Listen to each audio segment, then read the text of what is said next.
जानती भी हो कि दवाएं लेनी होती हैं, मुझे सुनाई कि शिफा आई थी है ना, इसी बात का डर है ना तुम्हें और मुझसे मिले बगैर ही चली गई।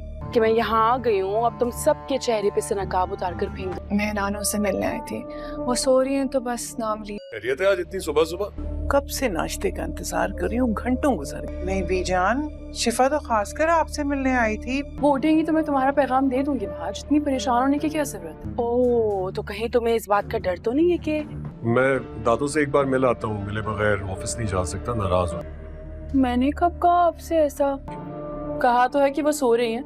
वो तो वरीशा ने कहा कि आप सो रही हैं, इस वजह से वो दोनों। सॉरी, माँ बाप ने मेरे माँ बाप को पॉसिबल मैं देख कर आता हूँ। अरे यार आज मुझे देर हो रही है। दूध में से मक्खी की तरह निकाल कर फेंक दिया था।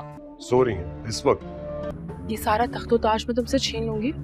जी तो नाज़रीन, ड्रामा सीरियल आफत के आने वाले एपिसोड होने वाला है बहुत ही ज़बरदस्त। वरीशा ने घर में आते ही अपना ड्रामा शुरू कर दिया है। दादी कमरे में बेजार होती हैं और नाश्ते का इंतज़ार कर रही होती हैं, लेकिन वरीशा शिफा और वहाज को कह देती है कि दादी अभी किसी से मिलना नहीं चाहती और वो भी फ़िलहाल सो रही हैं।